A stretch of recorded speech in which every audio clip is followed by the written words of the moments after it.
ఓం నమః శివాయ. భక్తుల కోర్కెలు తీర్చే ప్రసిద్ధ శైవక్షేత్రంగా వెలుగొందుతున్న శ్రీ పుణ్యలింగేశ్వర స్వామి క్షేత్రానికి హైదరాబాద్ వాస్తవ్యులైన శ్రీనివాస్, రాణి కంతాల దంపతులు విచ్చేసి భక్తి మార్గంలో తరించారు.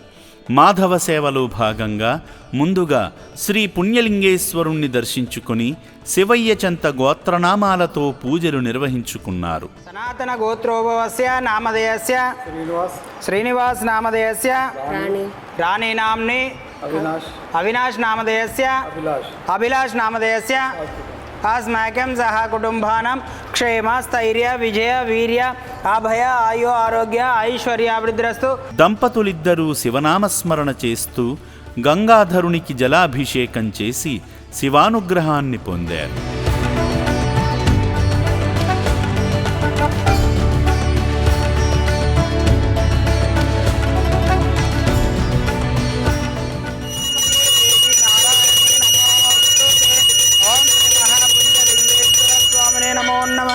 ఇది ఆనంద పరిమళ కర్పూర మంగళ నీరాజనం దర్శయామి.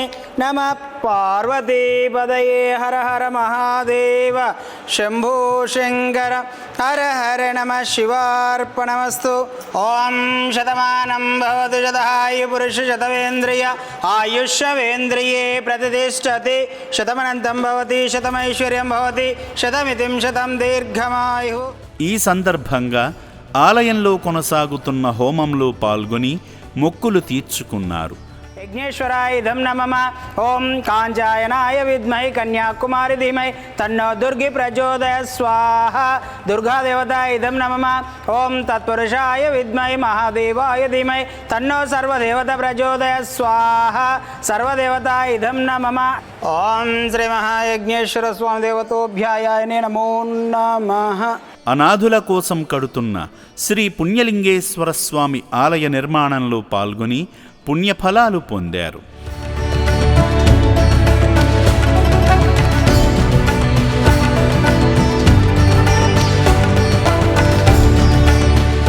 అనంతరం రక్షణాలయాన్ని సందర్శించగా ఆశ్రమ సిబ్బంది నూతన శివాలయ నిర్మాణ సంకల్పం గురించి వివరించారు.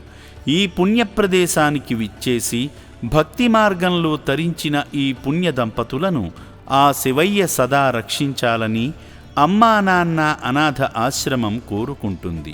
నమస్కారం అండి. నా పేరు రాణి కాంతాల. నేను హైదరాబాద్ నుంచి వచ్చాను.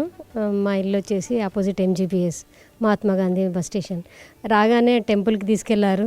శివయ్యకి 3 చెంబుల అభిషేకం కూడా చేయించారు, పూజ చేయించారు, మళ్ళీ వచ్చేసి హోమం కూడా చేయించారు. మాకు చాలా సంతోషంగా ఉంది. కానీ ఇవాళ ఇలా చేస్తామని మేము ఊహించినటువంటి సంఘటన ఇది మాకు.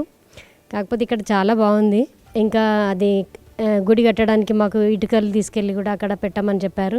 మా జన్మ ధన్యమైంది. గుడికి మేము ఇవ్వగలిగినాము. సేవామూర్తుల సాయంతో అమ్మా నాన్న అనాథ ఆశ్రమంలో రోజుకు 3 పూటల 1800 మంది మానసిక వికలాంగులకు ఉదయం అల్పాహారంతో పాటు మధ్యాహ్నము రాత్రి సమయాలలో నాణ్యమైన బియ్యంతో పాటు కూరగాయలను శుభ్రంగా కడిగి రుచికరంగా వండి అనాథులకు పెట్టడం జరుగుతుంది. అభాగ్యుల సంరక్షణ కోసం ఆశ్రమ యాజమాన్యం ప్రత్యేక శ్రద్ధ వహిస్తుంటారు. అభాగ్యుల వైద్యశాలలో వైద్యులు అనాథులకు ప్రతిరోజు వైద్య సేవలు అందిస్తూ ఆరోగ్యాన్ని మెరుగుపరుస్తున్నారు.